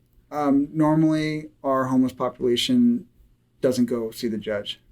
So the judge will issue a warrant because they failed to appear to the court date. The next time we contact that person, we can arrest them and take them to jail. They'll stay in there for a couple days till they see the judge, then they're back out. And so they see the judge for what? For that original violation. Let's say it was possession of heroin. Okay. And then they're back out. What do you mean by back out? They're released from jail, usually with credit time served for the couple days they did in jail while they're waiting to see the judge. Or sometimes they'll get released from jail and just given another ticket with another court date. And then they don't show up for that? And they'll get another warrant for that. And so when they get released back on the street, is there any attempt at least? So you said throughout this interview that this re-education on drug rehabilitation or those things that would prevent these people from being homeless again. Is there an effort towards that or no? We always offer resources for them. But they have to want it, right? They have to want it. We offer to take them to shelters, to rehab places, but they don't want to go because they enjoy the life that they're living. I'm not saying that they're enjoying it, but that's what they've accustomed to. They don't necessarily want to go to the rehabs because you can't do drugs and drink in the rehab center. In the shelters. Okay. And so then... Or some won't allow their pets. Okay. They won't want to go for that reason. So then they get released from jail with another court date, and then they're just back on the street? Yes. And so then is that an infinite cycle of go to jail, you get a warrant, see a judge, get released, and then you have another court date, miss the court date, warrant, get arrested? Does that just happen? And what is stopping that from just happening over and over and over again? Different violations that they might get arrested for. Well, there's possession of stolen property on the next one. Maybe they'll stay in longer. Eventually, unfortunately, it's a tough lifestyle they're living out there, and many times they end up overdosing on drugs, or they're not going to see a doctor for any of their medical issues they might have. So life expectancy on the street isn't very high. But essentially, there's nothing stopping them from just doing that rotation over and over again if they're healthy relatively. Yeah, there's nothing stopping them. I mean, maybe if a judge gets sick of seeing the same person, they might get put on probation.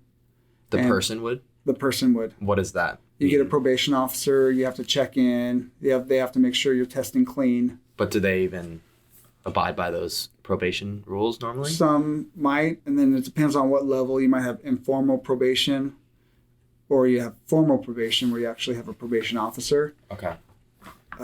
Some may and some may not, and it's a cycle. So what is this like?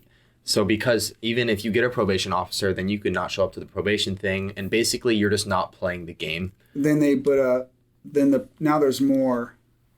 They can do more time in jail. They can do a probation violation. But they still get out, do they? Eventually, yeah. We don't keep them in forever for these misdemeanors charges. So they're all misdemeanors, like possession of heroin and all those things? That's Okay. California changed all that to misdemeanors. When was that?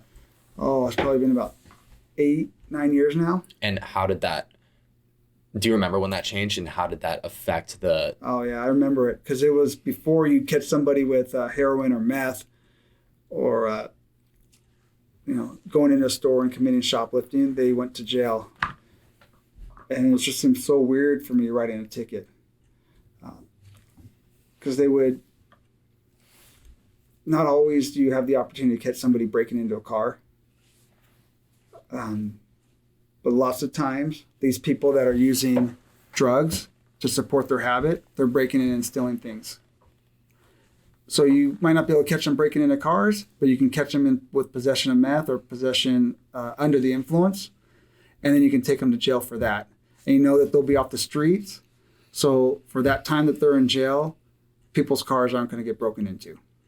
So our taxpayers, our people that have the property, their property isn't going to get stolen. Or sometimes there's random assaults.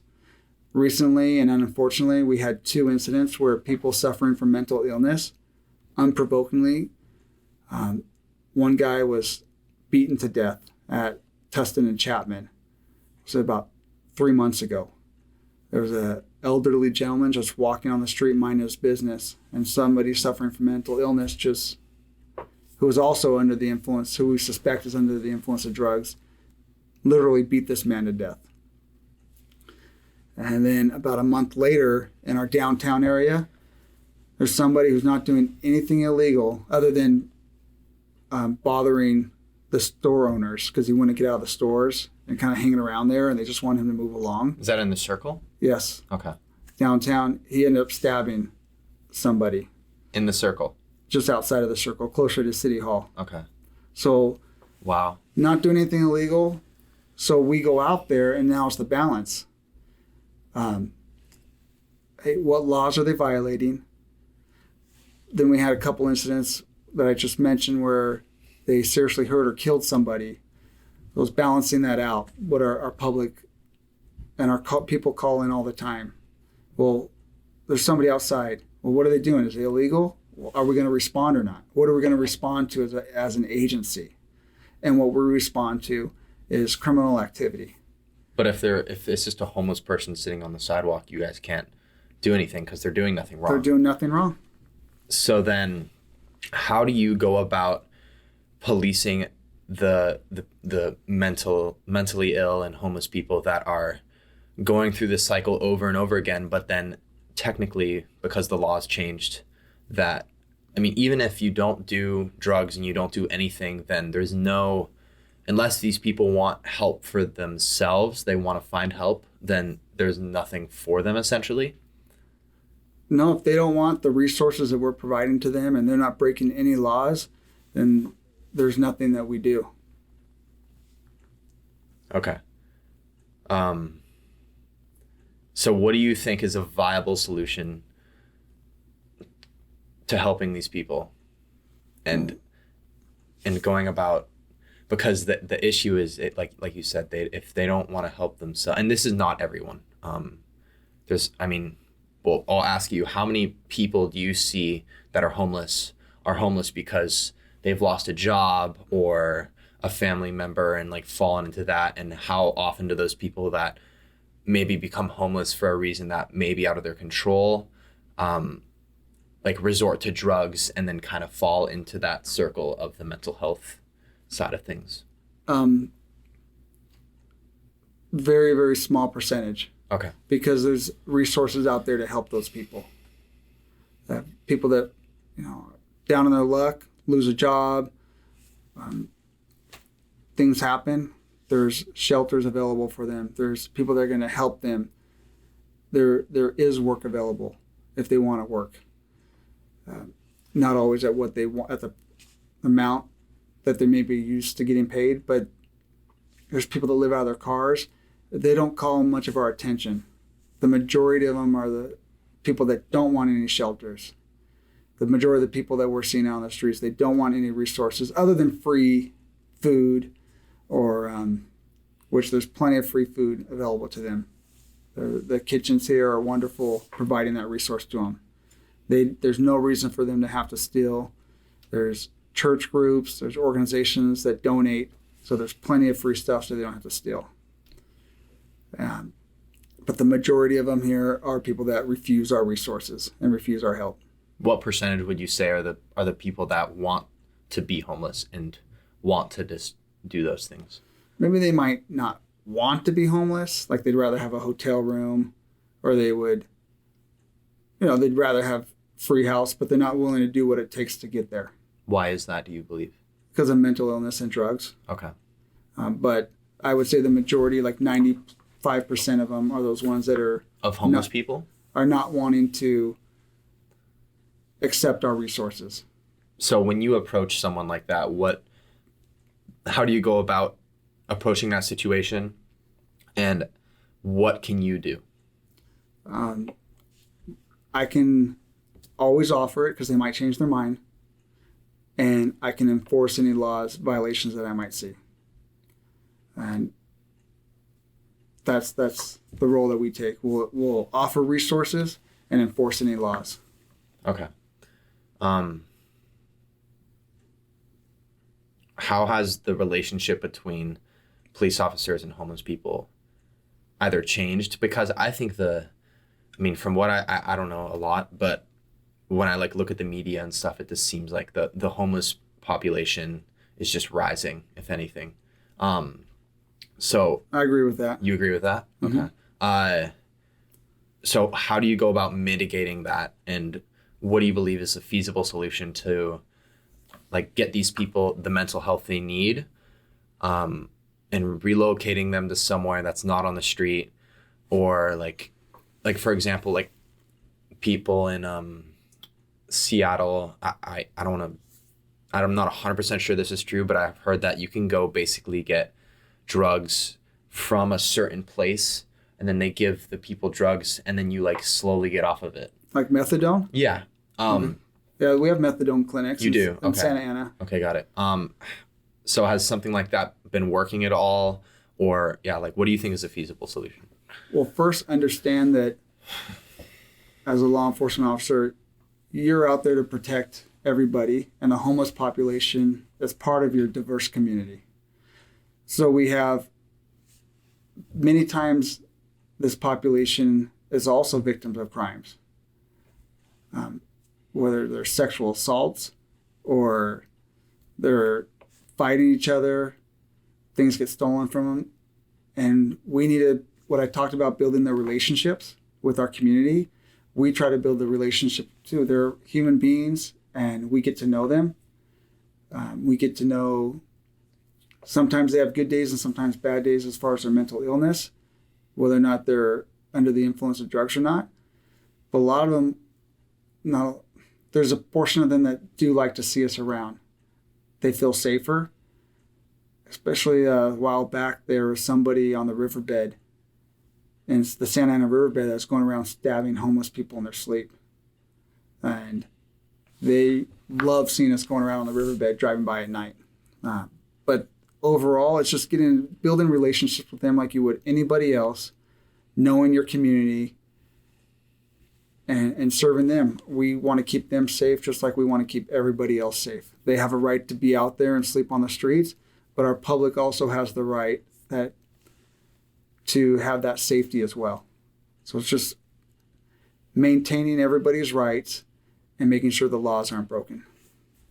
How has your job, we'll shift gears a little bit, but how's your job changed since the beginning of coronavirus, COVID-19? Well, at first, it was like ghost town. Nobody was out. The bars were completely empty. You get more drunk drivers leaving their houses because they're just staying home drinking. And now, personally, I think everything's back to normal for us as far as our day-to-day calls for service, our day-to-day enforcement. But for those first three, I'm saying like St. Patrick's Day. That's when I remember everything closing down. And so for a month or two, calls were down. We weren't going to calls for service unless it was absolutely necessary. Like, let's say somebody called on a party. We would just kind of yell from a distance, "Hey, you got a call about a party, keep it down in there," and we'd go on our way. We used... What was the jurisdiction? Sorry to interrupt. Oh, but yeah. What was the jurisdiction in saying, okay, this is appropriate as being necessary to have a more physical interaction? A lot was the discretion of the officers or the supervisor listening to what the call was. Some people, we would do more things online. Oh, you want to make a report? Just do it online and submit it. What is necessary? Is it necessary you actually talk to an officer face to face, or can you do it over the phone? Can you just file the report? But sometimes we have to get out there and actually collect evidence. Sometimes if somebody is in a physical altercation with their spouse, we have to get out there and make sure that both the victim and the children are safe. So we would respond out there. We would ask all the questions. Has anybody visited outside of the country? When we asked that one, now we don't. Anyone have a flu, experiencing COVID symptoms? But now we just ask if anyone's experiencing COVID-like symptoms. And we continue to use our mask on calls, but mask on prisoners. And I would say we're back to how we were before COVID. Okay. So Governor Newsom put in a curfew on November 20th or 21st. That's the 10 p.m. to 5 a.m. curfew. Can you talk more about what you know about the curfew and how you will go about enforcing it? We are more of an education stance. I think the curfew, the businesses are shutting down. So I haven't been working on the weekends, or nights, but from what I understand, it's like the stores all close at 10 o'clock. But as far as violating people for a curfew order, we have made 0 arrests for that arrest for curfew violations. So just because someone's out driving their car past 10 p.m. doesn't mean you're going to pull them over and arrest them. That's correct. Okay. So people shouldn't have to worry about being out later than 10 p.m. or like because there's a fine line, right? It's like if there's a party of people, because that's what it's trying to stop essentially, is like the late night gatherings and stuff, from my understanding. So at what point do you believe that you would arrest someone for being out later than 10 p.m.? Juveniles can't be out past curfew. Okay. That's a general law we've had before COVID. But for an adult, that's something that I don't even know what the section is for. I don't think it's a section of criminal law violation for an adult being out past curfew. What do you personally think about? Personally, I don't think COVID goes to bed at 10 o'clock. Okay. Interesting. Okay. Cool. What is a positive thing? What are the positive things that you believe Orange Police Department has done that the community has not noticed or paid attention to? There's that day-to-day things I think go unnoticed, whether it's some random thing where an officer just goes and shuts somebody's garage for them because we won't want them to be a victim. Overall, I don't think they realize how much behind the scene work goes into a simple arrest or a simple report. That there's one officer might go out there and take the report, but somebody else is processing the evidence. There's now a detective that's researching a database. There's another one that's pulling all the video they can for this report. Sometimes on major incidents, they'll go a long time without sleeping, just constantly trying to find whoever's responsible for this case. We recently had somebody that was going around on the Santiago Creek that was grabbing female joggers and inappropriately. I don't think they realized how many undercover people we had hidden in the creek bed that were out looking for this person. Eventually, somebody was victimized and they called in, and we had saturated that area. We were able to find him right away and take him to jail. But for the most part, I feel like we are getting a lot of appreciation and support from our community, but know that we're not hiding. We're not sitting around watching Netflix on our phone. If we're pulling over, most of the time we're typing reports. I'll call my wife and kids and say goodnight. I love them. But it's not that personal stuff going on. I can remember I went to a call of loud parties in a neighborhood. And we get there, and it's in one of our lower income neighborhoods, and where some gang participants are known to frequent. And as walking through, we found somebody that was just recently stabbed. That's where the loud party commotion call was. So we walk through, we find him, we call in for the paramedics and officers. The police officers were already on scene, and the officer, we're trying to save this young man's life. He ended up passing away right there with the officer. And the officer afterwards had some blood on his uniform, and so he drove to a 7-Eleven, and he just sat there for a while, just kind of going over what just happened. And then he walked inside to go clean himself off, and a resident or somebody said something to him, in fact, like, "I saw you out there. I saw you parked for 15 minutes doing nothing." And he had no clue that this officer just worked for over 30 minutes trying to save somebody's life, performing CPR, and just trying to take a moment to decompress before he went to clean the blood off his uniform. And he's just like, "You have no idea." And he just went and washed his hands. So sometimes they don't always see what's going on. Do you think that in general, like for example, if a police officer pulls you over and you're a citizen of public doing whatever, and the officer seems like a little more stern, and you become like frustrated because you're like, why is he angry at me? Like, I've done nothing. And I pay his salary. That's true. So do you think people misunderstand the things that you go through on a daily basis, and when you get frustrated that they maybe shouldn't? Well, I don't want to. Oh, I would say this. I kind of see where you're going with it. Yeah. I think we should be professional and kind on every contact we have. Okay. But that, I mean, like, it doesn't always happen. Sometimes Yeah. maybe the officer sees somebody on their phone, and they just got done telling a mother that their child died because they were in a car crash. Yeah. And they're on their phone, and they're like, "There's just get off your phone already. What you know it's the law. It's not that hard. We have hands-free stuff now. Yeah. Just get off your phone." But everybody's different. Not all officers are super smiley, and that's how it is in every profession. Mm-hmm. But I do think that we should be professional and kind of knowing that one contact is a big deal to that person, because that might be the only contact they ever have with the police officer.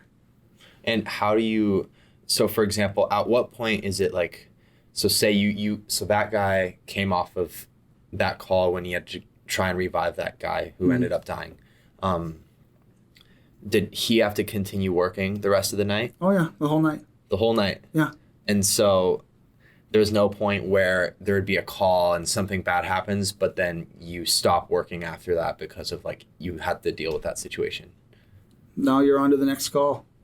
Regardless of what happens. I mean, major incident, but you don't clock out. Sometimes as a supervisor, I might be able to say, "Hey, why don't you go in the station and just type your report?" Or to give people a little bit of a break. yeah, but it's not really a break because you got a lot of typing to do. Yeah. You review video. But you're not going back on the street. You're not going back on the street, but most of the time you're just going back on the street to the next call.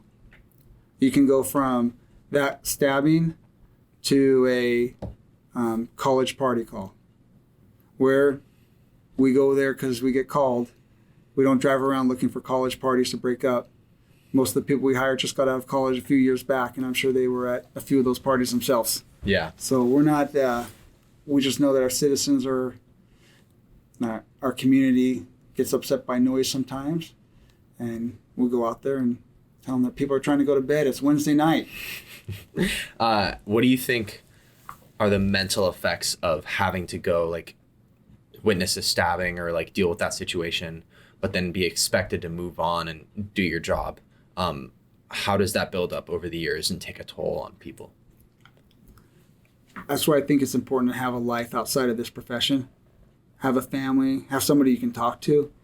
Because if you don't, it's gonna build up, and it will have its toll on you, and you'll be ready to retire, and you might not live long afterwards if you're not keeping yourself healthy, if you're only going to those calls and that's all you see. And then you start getting that negative outlook on life, because all you're dealing with are the criminals, or you're not seeing how much good there is. For example, at our local college, I know that over 99% of the students are all great people, but every once in a while you get that alcoholic that goes on a rampage and makes bad decisions. But overall, it's good people, and it's the same with the officers. Do you ever feel like you never take off the badge, and that even after work, you go home and you still have those things that you carry? No, because at home, I'm not the boss.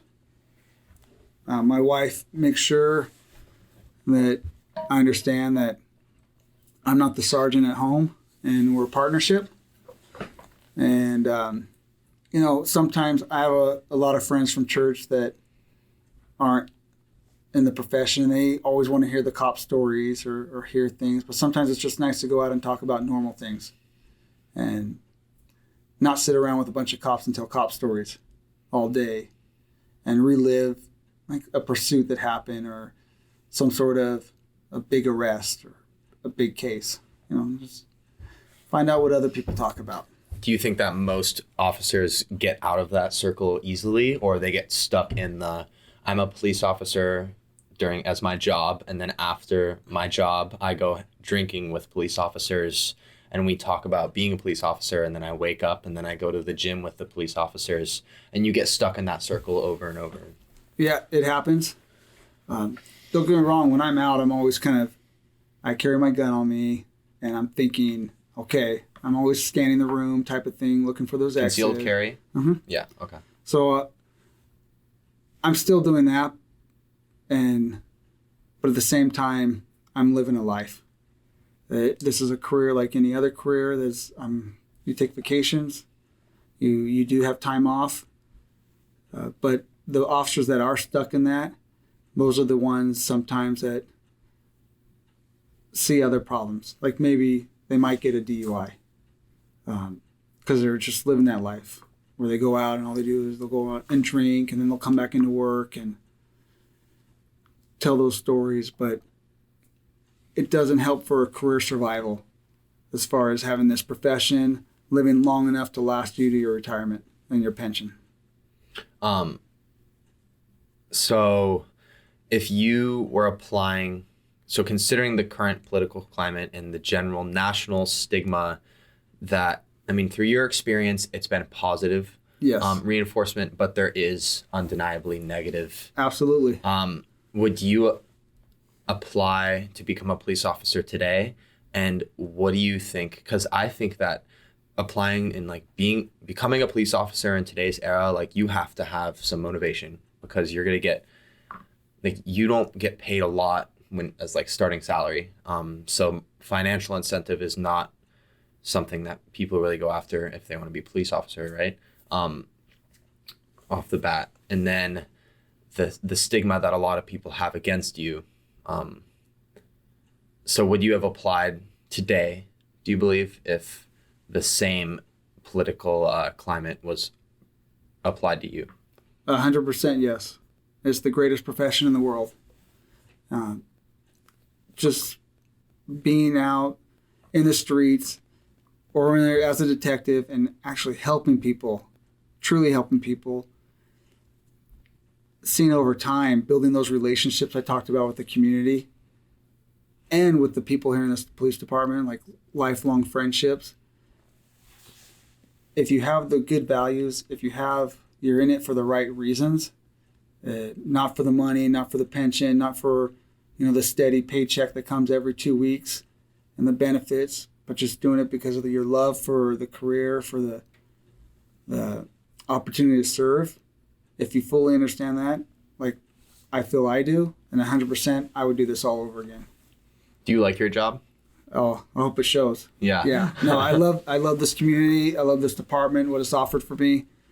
And, I love spending time with the family and doing other things, but I also love coming to work.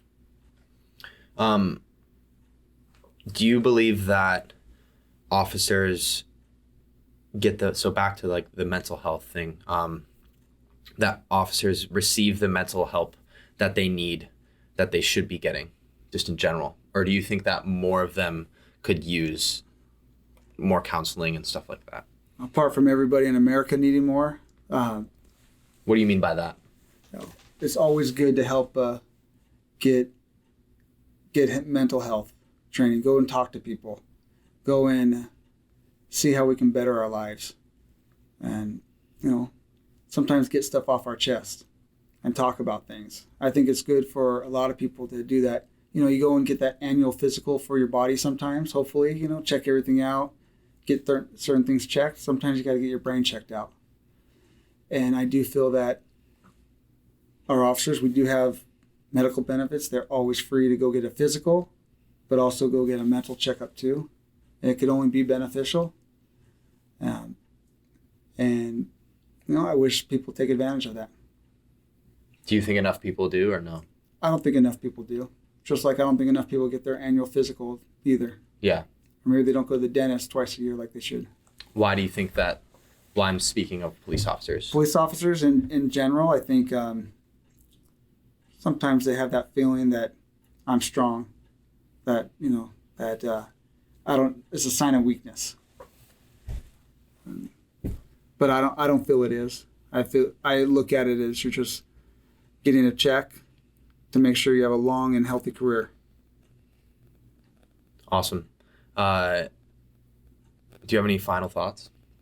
No, but if anybody does have any questions, they can just follow us on social media and send a direct message, which brought us together today, and we'll answer back. Awesome. Well, thank you so much for your time, Sergeant McMullen. Yeah, I'd love to talk again sometime. That'll be fun. All right. Get some questions, or if the audience has any questions, they can send them in to you. Perfect. All right. Thank you so much. You're welcome. What's up? Hope you guys enjoyed this podcast with Sergeant McMullen. I can't thank him enough for coming on the podcast and talking to me for a couple hours. I think it's huge that he was able to do that and that he gave me 2 hours of his time. He's a very busy guy. I reached out to him on City of Orange PD on Instagram. It's CITYOFORANGE PD. So if you guys have any questions, I bet you guys can DM him and he would totally respond. He responded to me very quickly about just doing this podcast. He's a great guy, and I'm really happy that I got to talk to him. So yeah, thanks, Sergeant McMullen. On other notes, I have the new puzzle coming out next Tuesday, and the guest next Tuesday is the guy who solved the puzzle. So we're going to make a puzzle together, and maybe I'll have it so every puzzle that gets solved, the people who solve it all become like my group of people, and we all make the new puzzle together. And right now it'll be another $100 if you solve it. It's going to be harder than the first one because so you can count on that. That's one thing. And then I'd love to hear how often you guys would want me to post podcasts and how often you'd actually listen to them. I do 2 days a week right now because they're all around like 2 hours ish, and I feel like it's manageable to listen to every one if there's 2 a day for that length, like how long they are. But I've posted, this will be my third, and I have 15 in the backlog. Yeah. So I have the ability to post more, like 3 days a week, like maybe Monday, Wednesday, Friday. Just DM me what your guys' thoughts are. Yeah, I think that's all the notes. And thank you guys so much again for listening. Yeah. Have a great day.